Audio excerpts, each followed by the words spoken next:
Hello, everybody. I welcome you at our Startup Leaders Club today. It's an online panel discussion with inspirational leaders of innovation and drivers of change. And today, our session is devoted to new business models and opportunities and trends with the current situation in the crisis, global crisis 2020 and COVID-19.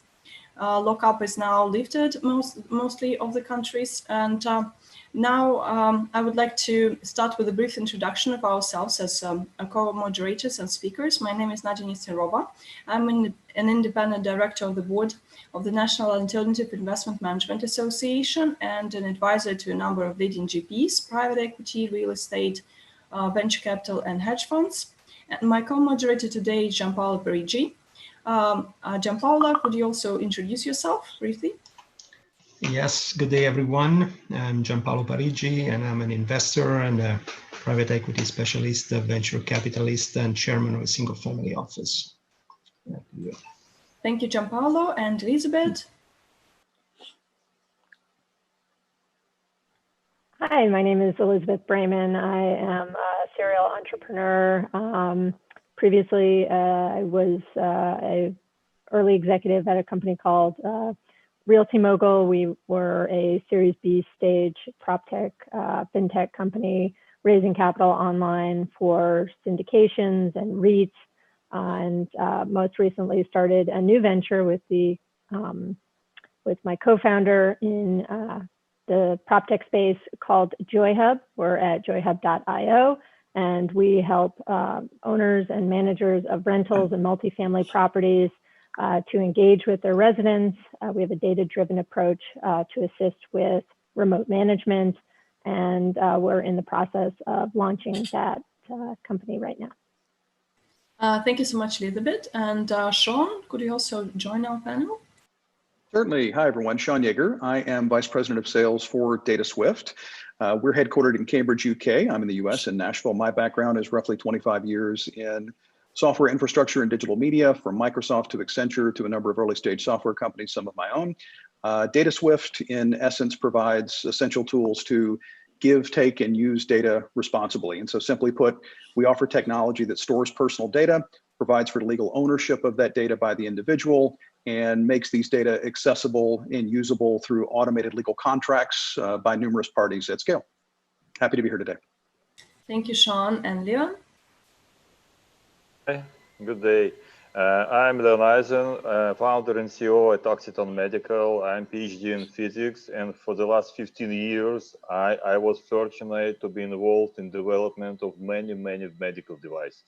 And in Occiton, where I'm founder and CEO, what we're doing, we're empowering care of people with severe chronic conditions so they can live a healthier life.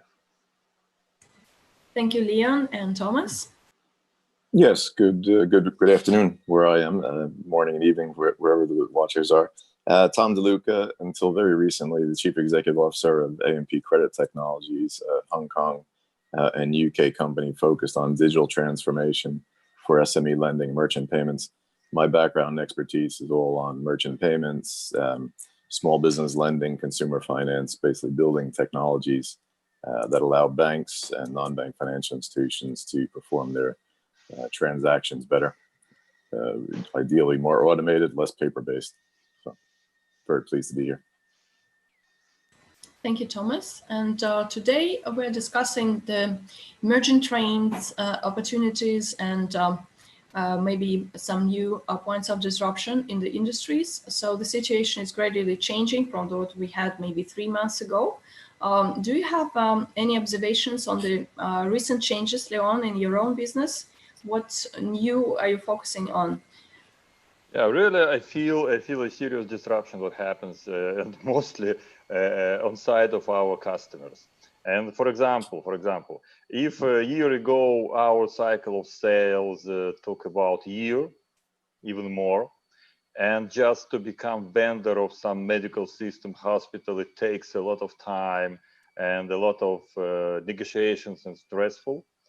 Currently, what we observed that some management from the hospital call us in the morning In an hour, they send confirmation about purchasing, and in the evening, we have money on our account for our services. So this is amazing. This is something new. And now we brainstorm how to adapt all our processes to new reality.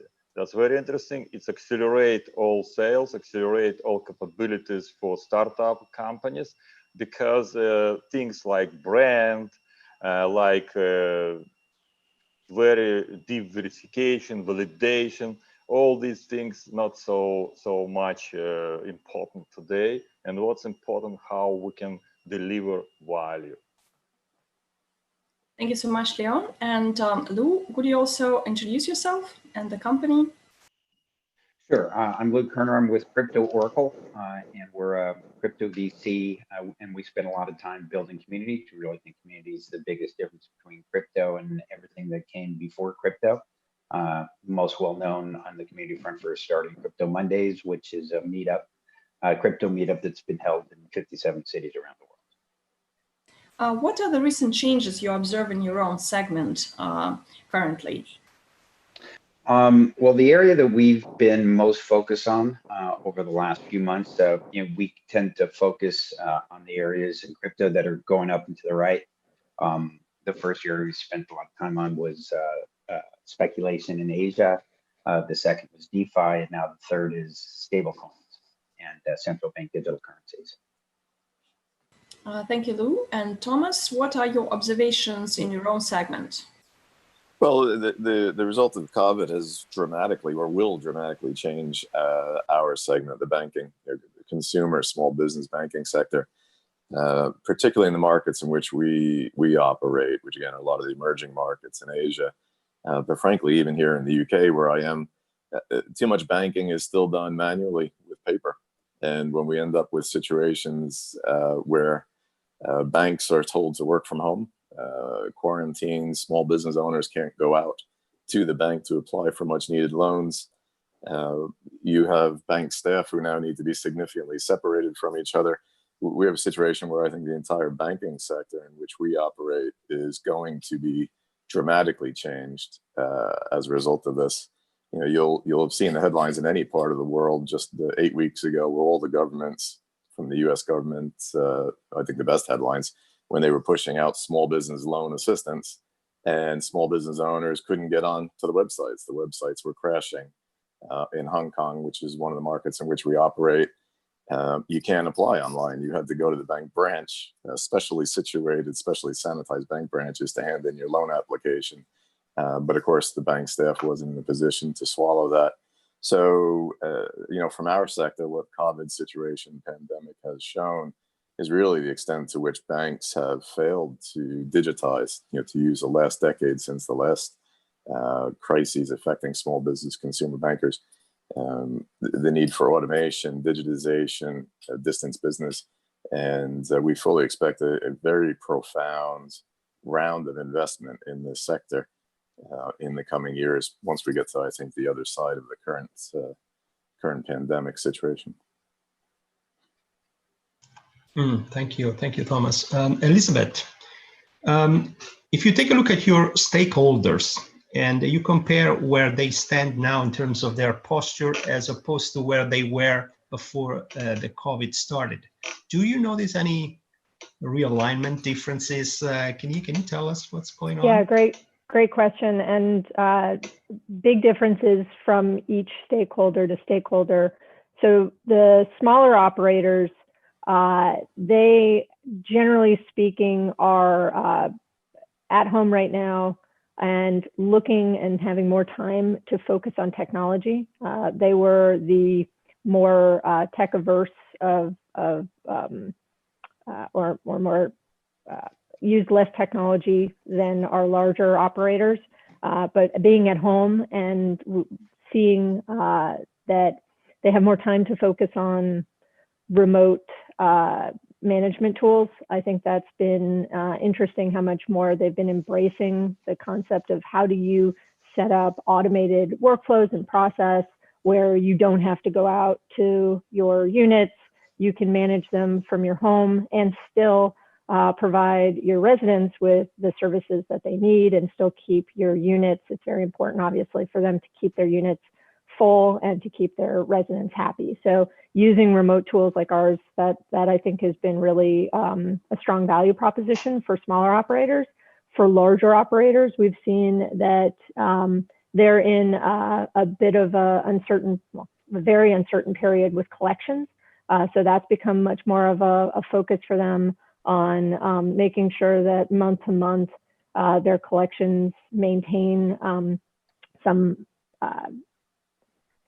semblance of normalcy, and working with their residents to make sure that they can make their rent payments, and also a lot of common area maintenance that issues that have become more important through COVID. So how do you maintain a certain number of people using the pool? So that's something that we'll be developing into our tools, ways for owners and managers to be able to do resource allocation of their amenities and to be able to keep their residents safe. Right now, they're really focused on their current portfolios, and there really isn't a lot of real estate sales that are happening in the market because it's really hard to value real estate when you have these huge spikes in vacancies. So what is the value of real estate right now? It's such an illiquid investment, and when you have these very volatile periods, it's really hard. So we haven't seen the everyone's expecting that there's going to be a huge number of distressed deals on the market. It hasn't quite materialized yet. We don't know in the next 3 to 6 months whether those distressed deals will materialize, but the market itself on the real estate, just the pure plain vanilla real estate, has been very slow. Not a lot of activity going on there. So that's keeping our operators also pretty focused on their current portfolios.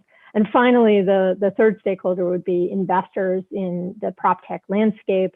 And I think, I won't, I'd be interested to hear everyone else's perspective, but having gone out and done a capital raise over the last couple months, what we're seeing is there's definitely a slowdown of activity. Venture capital is spending a lot of time making sure their current portfolio is in good shape, that their portfolio companies are going to be able to ride out this period and have a lot more liquidity than what we've seen typically venture wants to see companies have on hand in the past. It's really an 18-month trajectory right now for how a company can get through this COVID period. And there's still, last year, PropTech raised $25 billion for PropTech investments through venture. So it's still, there's a lot of capital to be deployed. It's just being deployed a little slower, and the valuations are definitely, being impacted by the uncertainty in the market. Thank you very much. Very thorough answer. And Sean, other than VC firms as a whole, as a category, which would be your best group of investors for your company that you would ideally target? Well, I think it may be, I may not be the best to answer, because fortunately we've had no problems. We have a great set of investors, and as I believe Leon noted before we began the live broadcast, we're in a fortunate position to be able to say, not right now, not yet, to new investors. But I will say that I think that's a reflection of what we do, which, not to turn it into a commercial, but I think COVID, if we take it there, has put an increasing focus on the importance of the ethical management of personal data. I think it has awakened even more people to that issue. As a result, and I like to reference an Accenture paper that was released about a month ago that looked at the 4 shifts in consumer behavior post-COVID.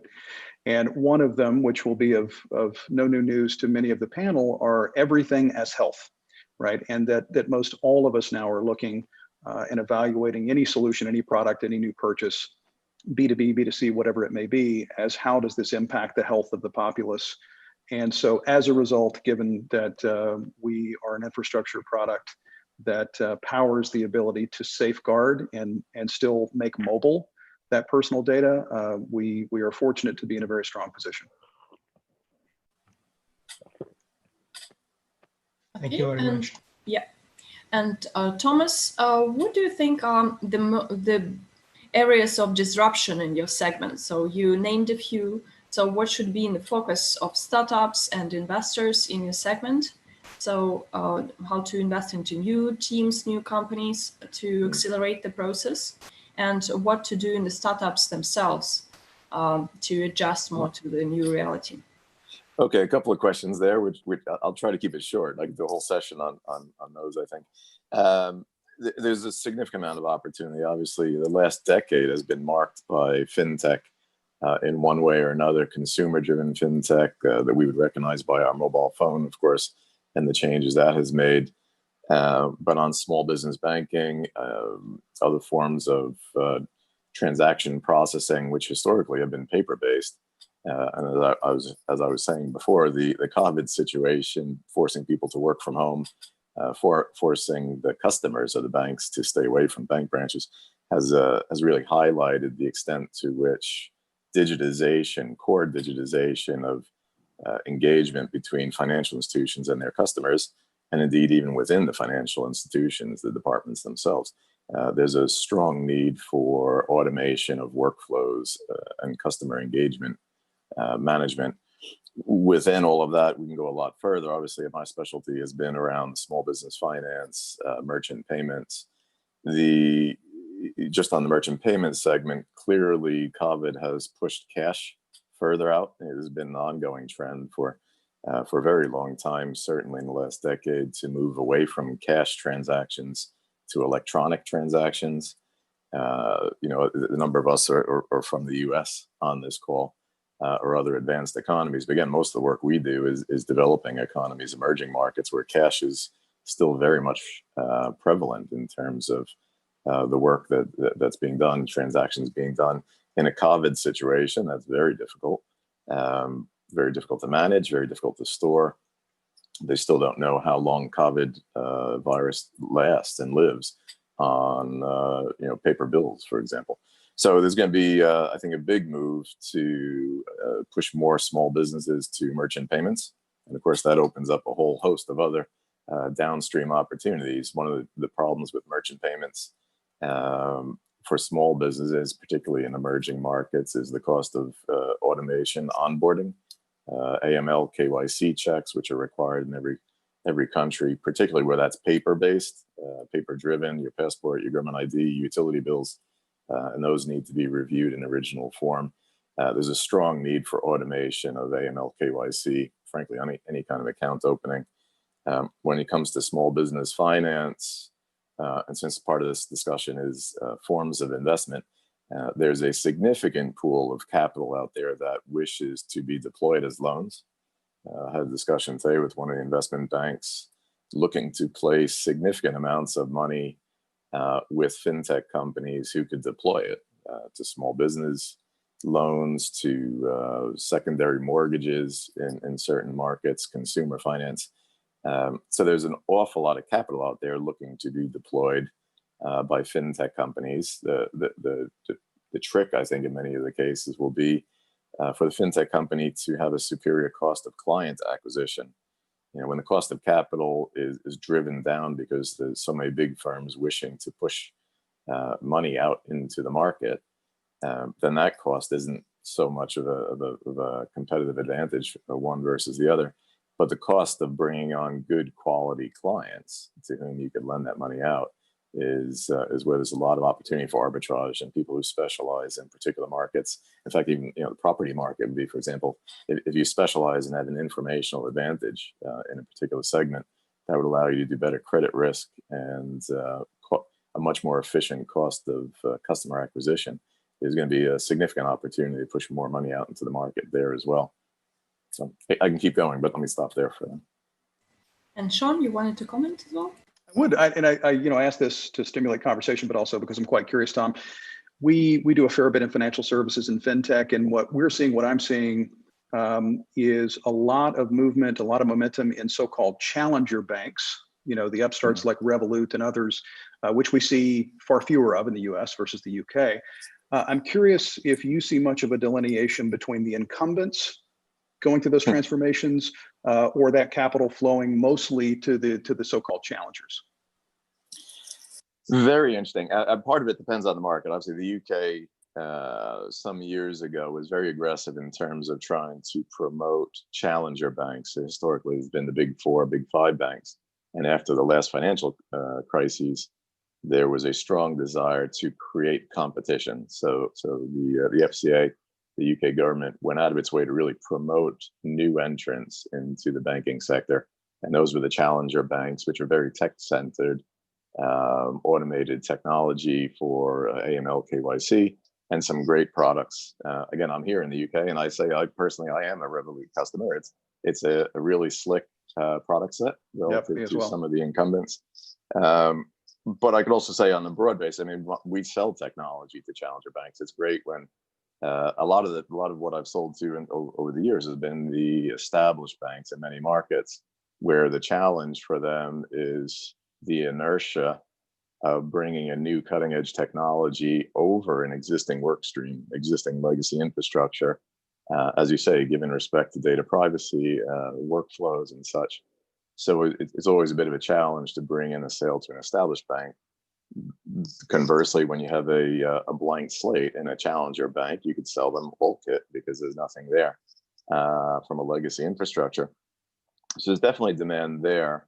I said I'm based in the UK, but I've done a lot of work out in Hong Kong, in particular, where I moved over to the UK from, and the last business I started. And in Hong Kong and Singapore and other Asian markets, they've all taken a page out of the UK's book and have all in the last years started licensing challenger banks. So there's a significant amount of interest in terms of these challenger banks, heavily funded, needing to get traction really quickly. And to their credit, not saying, okay, I need to go build all this technology myself, but rather I'll go buy it from companies who specialize in different pieces of the puzzle. So a great opportunity with challenger banks. But one of the things we've seen with challenger banks now, and even in the Asian markets, where 6, 8, 10 quarters in, certainly in the UK market, we're much further in on challenger banks and other parts of continental Europe. The problem the challenger banks, I think, are having is transactional traction, which is to say, it's cool to sign up for. It's easy to get an account, but everybody that I know, still maintains their core bank accounts with the same bank they've been banking with, whether as an adult or since they were a kid or what have you. And these challenger banks are really predicated upon cost of customer acquisition, more competitive interest rates or other giveaways to get you to come. And so people will sign up and use them, but very few of them, relatively speaking, for example, have their paychecks deposited with them. Very few of them use the challenger bank account as their sole or even primary account. So what we're seeing now is a lot of pressure on challenger banks to survive. And you'll see right now, Revolut has this is purely what's been in the press. Really, they've really cut costs across the board. They've laid off people. They are determined to try to get profitable this year. You see, Monzo has laid off a bunch of people. A German one, I think, N20, I've forgotten the quite name. The challenger banks across the market are suddenly in a situation where they can no longer afford customer acquisition at any cost, and now need to try to squeeze profitability out of less staff and trying to drive their existing customer base to do more transactions, push more money and do more transactions, use the credit card issued by that bank, and that's where the revenues will come from. I think there's going to be a lot more consolidation on challenger banks, frankly, as a result of the COVID situation. I think you could look for a lot of consolidation in the sector in the next year or so. Is the cost cutting due to the fact that the customers aren't as profitable as they thought they would be? So their customer acquisition, they're actually losing money on the customers, or was it that there's no more capital? Because there certainly does seem to be, people are saying a lot of capital for this. Well, I think the business model for challenger banks is to spend a lot of money on marketing to get customers on board, have the customers really engage with the technology experience, the customer experience, and then to start to shift over more and more of the high value transactions onto that challenger bank relationship. I think the layoffs and the cost cutting right now is driven by the fact that this is an incredibly difficult environment for the banking sector, particularly those who have loan books out there. Everybody's provisioning for substantial losses. And as a result, you have to protect your own survival. Challenger banks, unlike the bigger banks, don't have massive deposit bases, don't have quite nearly as many billions of dollars on their balance sheet. I think they feel, particularly if they weren't profitable yet, if they're a relatively young challenger bank, they need to get to a point of break even quickly, and cutting costs and cutting staff, no longer pro growth, but rather just get to break even so that you could sustain through the situation.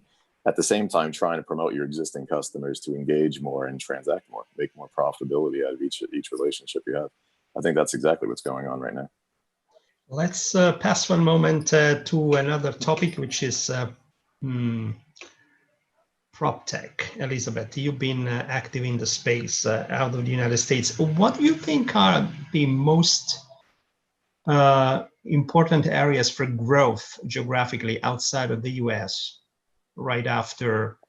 And there's a number of different accelerator programs that have come out of Europe in the prop tech space. There are actually more prop tech focused accelerators and prop tech focused venture firms in Europe than there is in the US. The US is, Fifth Wall is by far the largest prop tech focused venture investor in the world right now.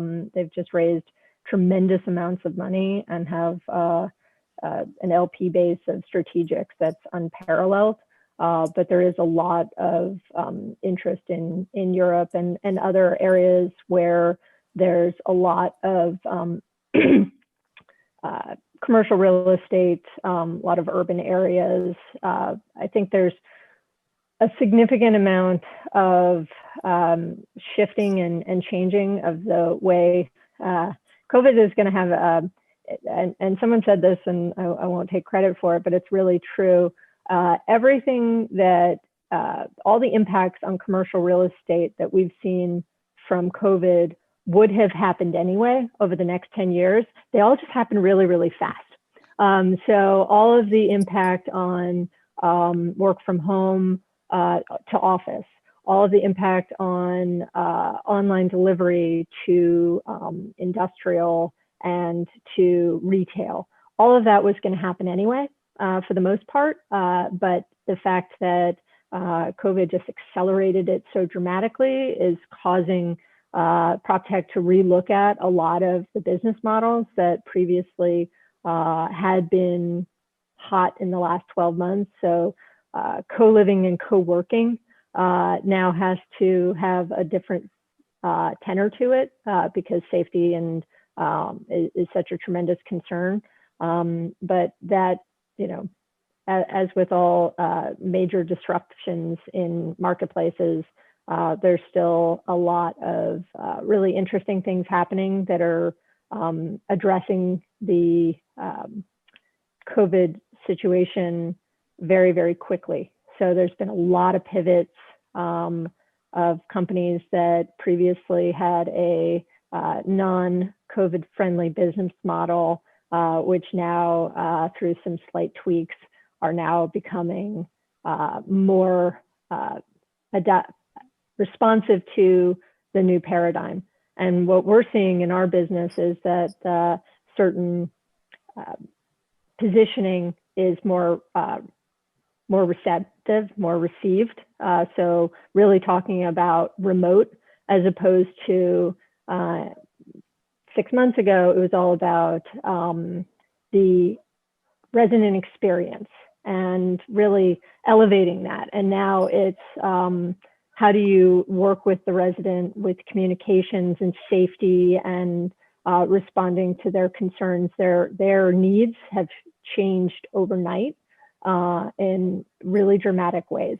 So being fast to respond to this new paradigm and new need set is something that I think PropTech will do well to, or the companies that are going to survive will do well to be very responsive. But to your question,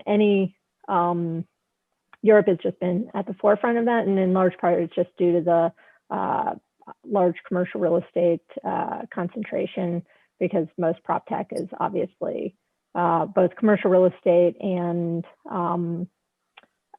residential real estate to some extent. That's online sales, online leasing. A lot of that also, we're seeing some of it in Latin America.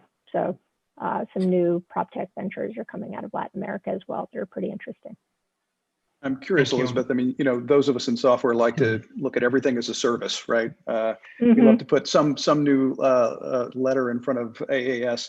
But I'm curious, as someone outside of certainly property, REITs and the like, at a very long arm's distance, we work as an easy punching bag. We all know the story there, but it did seem to indicate the forefront, at least to those of us that might be using their service, as a more service-driven offering, as opposed to simply here's some square footage. So I'm curious what you're seeing. Has the space as a service, whatever we might call it, has the service-driven element of it, you think, been set back, or is it that the fundamentals are getting reset and that type of offering will continue?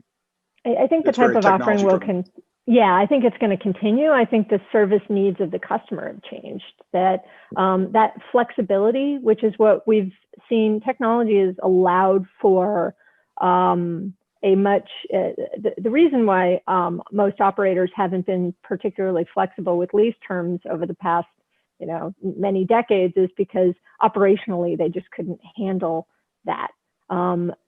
Technology has allowed for a lot greater flexibility and meeting of residents' needs, because it enables that from an operational standpoint to be more palatable and possible.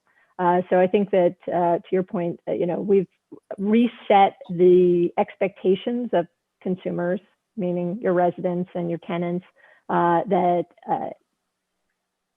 real estate is a service, and the needs and demands have increased. We're just seeing it shifting in what those needs are. So they still want, they have a lot of questions about how do I get to, can I rent a unit that doesn't have any common area space on my entrance? I want to be able to get to my unit without going through a common area. That's something that they wouldn't have asked for 3 to 6 months ago, but that still is an expectation that they have that need met, that they can find properties where they don't have to go into an elevator and they can get exterior access to their unit. So it's just meeting different demands, but the service element is still there. So we're looking to provide telemedicine and other things that 6 months ago, they may not have been a need or a want of the consumer, but now there's plenty of ways that you can meet consumer interest, demands, and needs using technology that they've just shifted. Yeah, right. Yeah. It's right, because consumerization of healthcare, this is very important trend that many companies and new startups start to piggyback. This is a trend. This is only the beginning, because still physicians are not ready to accept this. And this will happen if all people, chronic disease people, will start to come to physicians and ask questions. This is what we're doing, for example. We do not sell our product to patients directly. We are not in consumer market. We are B2B2C. So our customers, hospitals and the physicians and the insurance companies.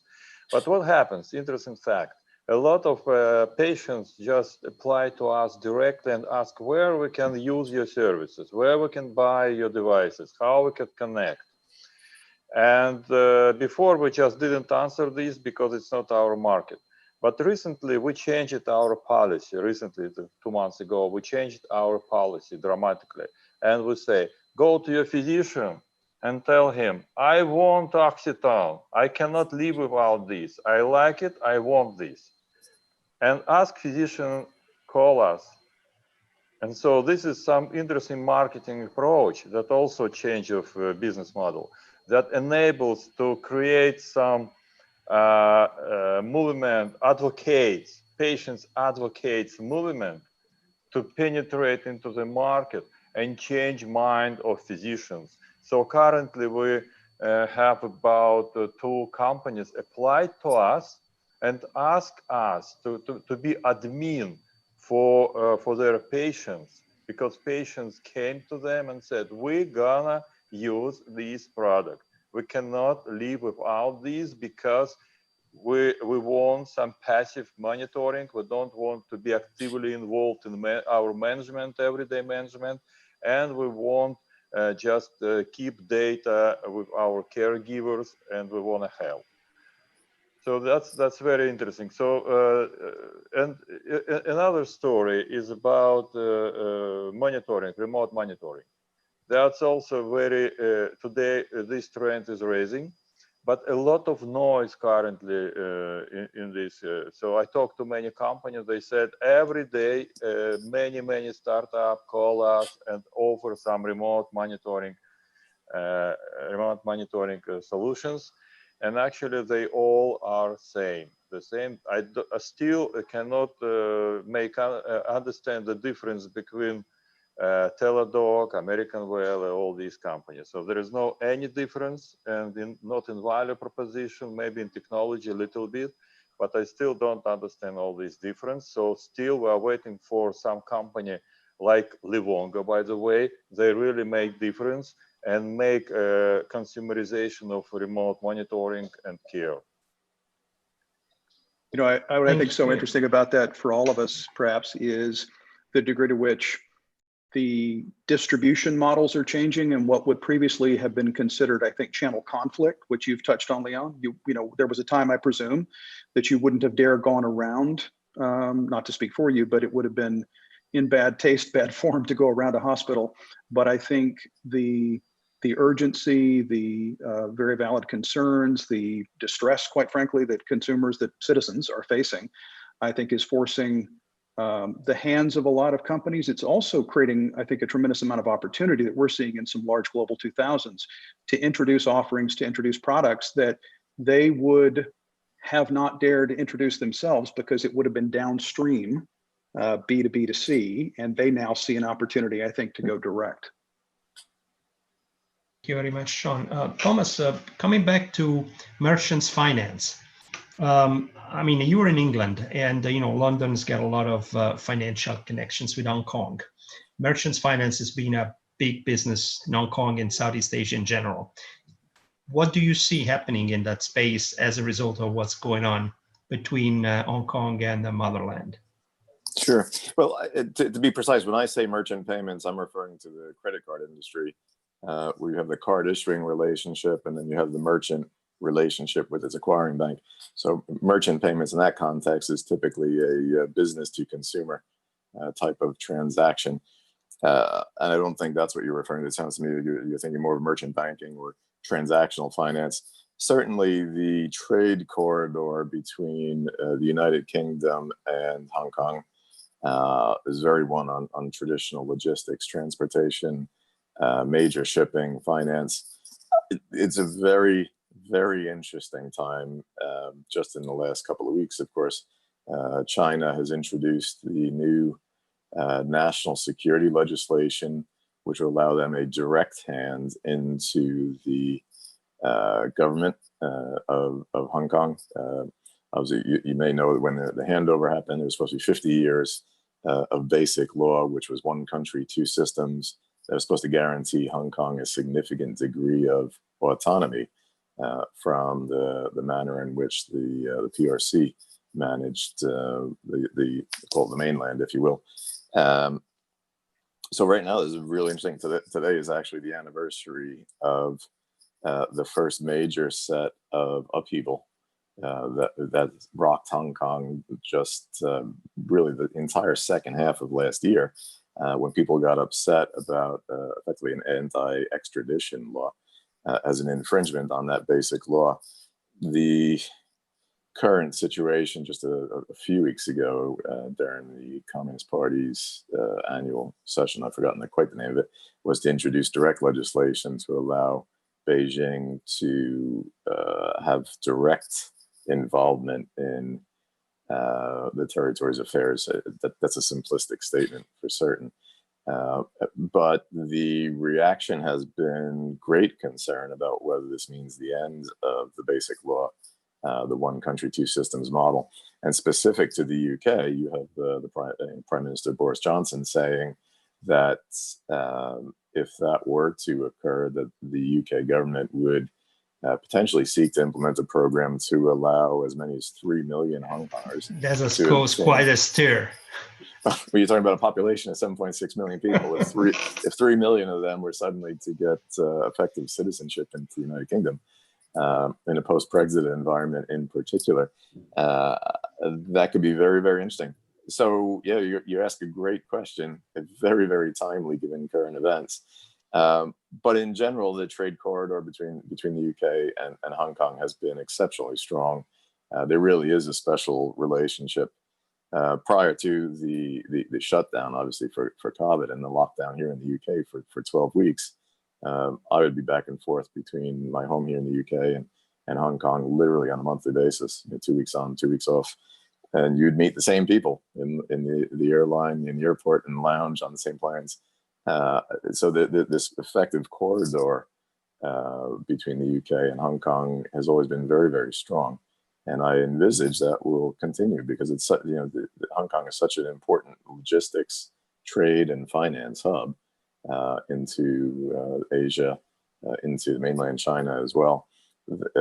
In a post-Brexit environment, I think obviously the United Kingdom will have a free hand to look at strengthening different strategic relationships from a trade standpoint.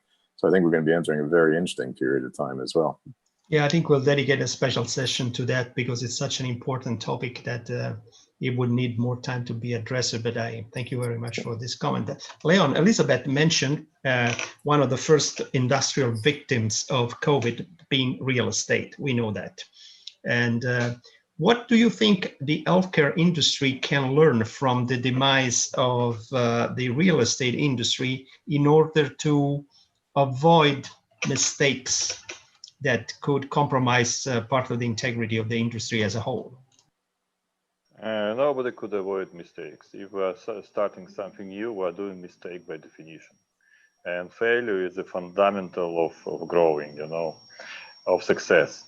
So it's very difficult to compare real estate and healthcare in this case, because real estate somehow are not on the front of this battle against COVID. And but what we can learn if we take some cross-industry approach, again, that liberalization of the both industries. So, and even we can look at in different aspects on this stuff. For example, as I can understand, I am participating in many webinars, and I found that more and more introverts, it's a growing army of introverts start to show up. So we have the big number of new customers or consumers of internet services to show up, to publish. So we have more information created and capitalized by people who didn't participate before, except on Facebook or something like this. So this is first. Second, remote care and services or remote services for real estate also could be. So real estate could borrow something from healthcare, because I think real estate in this case a little bit behind, and this is something new for real estate. How I can buy something just not be in a land, in this area. But maybe financial market will be growing around these real estate services. And so I think for real estate business, there is a lot of things could be borrowed or just stolen from healthcare industry. And despite the fact they do not cross each other, I think internet could just make the common denominator for all industries, and we can easily to move some development from one industry to another industry. And by the way, in healthcare industry, a lot of layoffs happened as well. For example, I know a lot of companies, actually my company, we laid off half of the company in the beginning of COVID to focus specifically on sales and catch up with their opportunities. So we frozen our development, R&D, everything. We take everything what we have as it is, and we start massive sales. I think a lot of companies did this.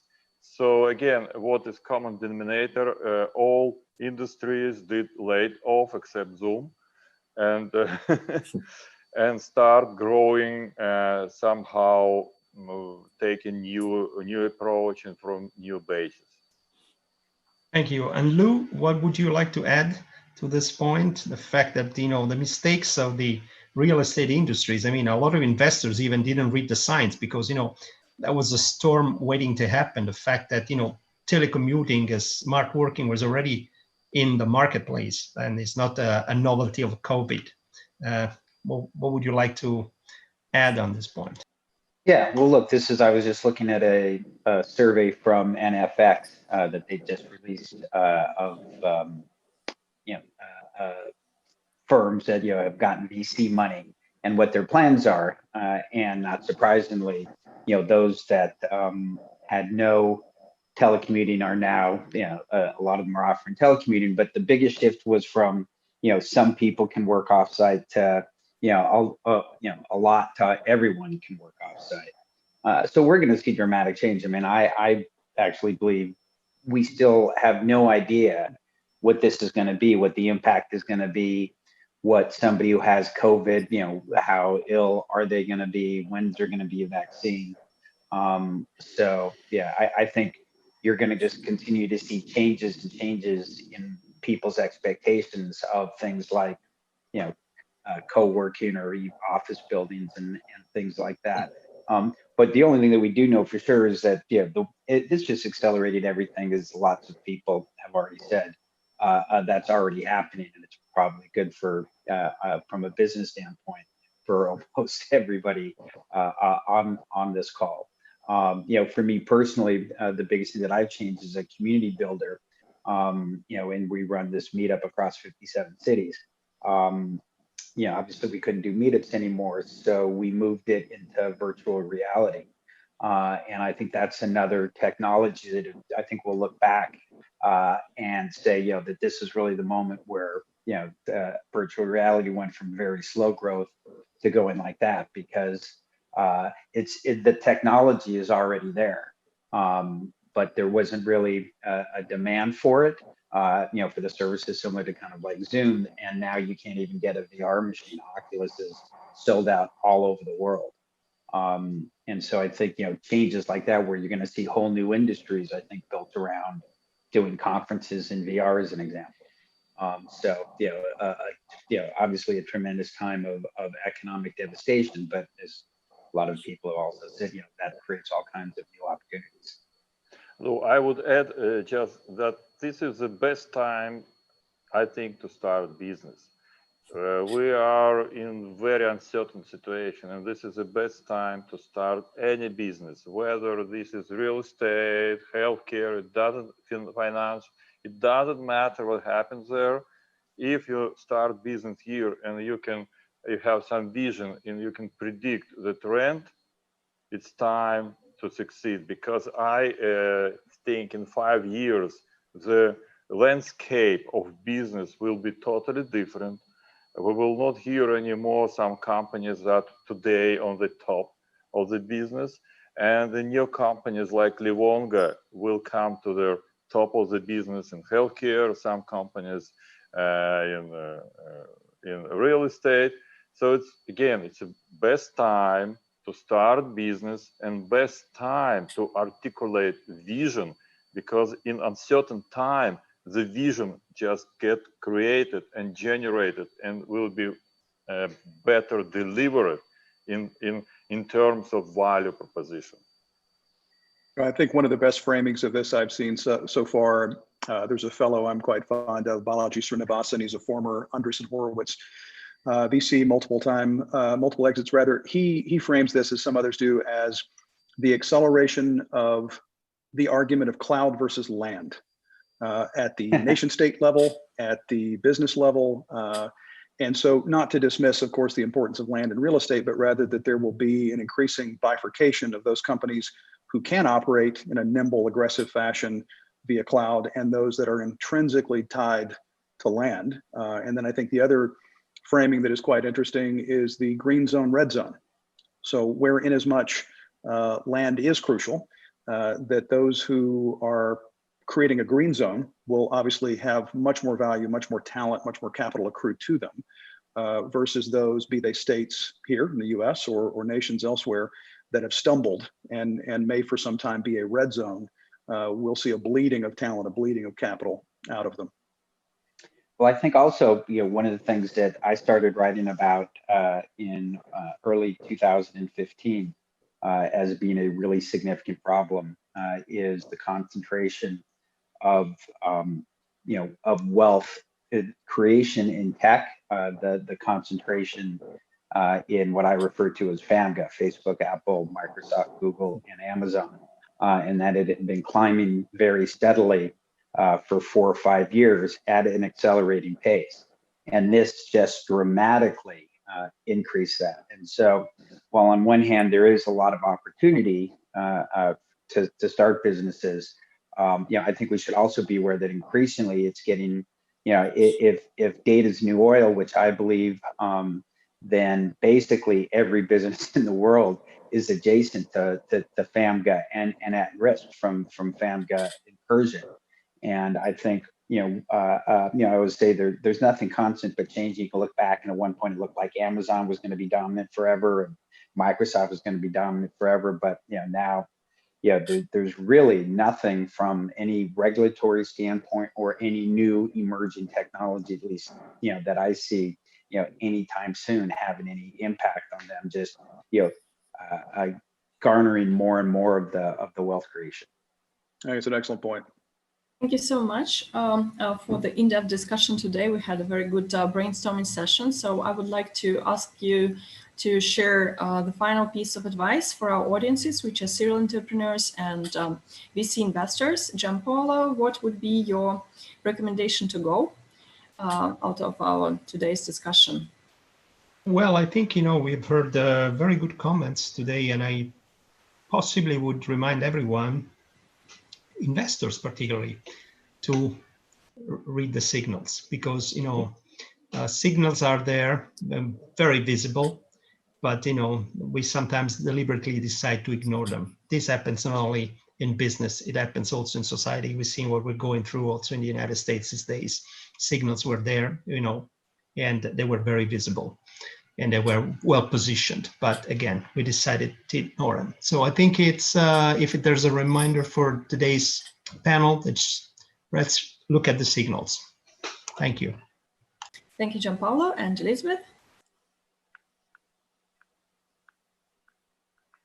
Sorry, spacebar wasn't working. Thank you so much for having me here today. I think the one piece of advice or feedback I would share with entrepreneurs is there is still a lot of capital out there. There are investors who are active and eager for deal flow and transactions, but because of the uncertainty in the market, they're requiring entrepreneurs to have more discipline, and the process of raising capital has changed. It was so in person previously, and now it really does have to be more in the virtual world, which makes it harder for investors to get to know us, to feel comfortable trusting us with their capital. And so because of that, the process has been slowed down somewhat. And so be patient and,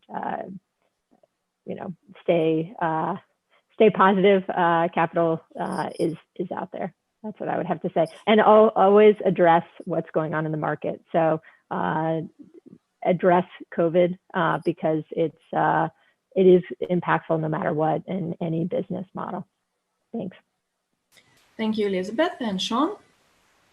I would say always it has been that problem solution and product market fit are crucial, particularly in startups and early stage companies. But I would say now there is even less a margin of error of fishing and not understanding the job to be done, the problem and the opportunity that you're going to address and create for your customers. And so I think laser focus on the market, the opportunity, the competition, and ultimately as I say, the job that you're doing is crucial to succeed today. Thank you. And Thomas?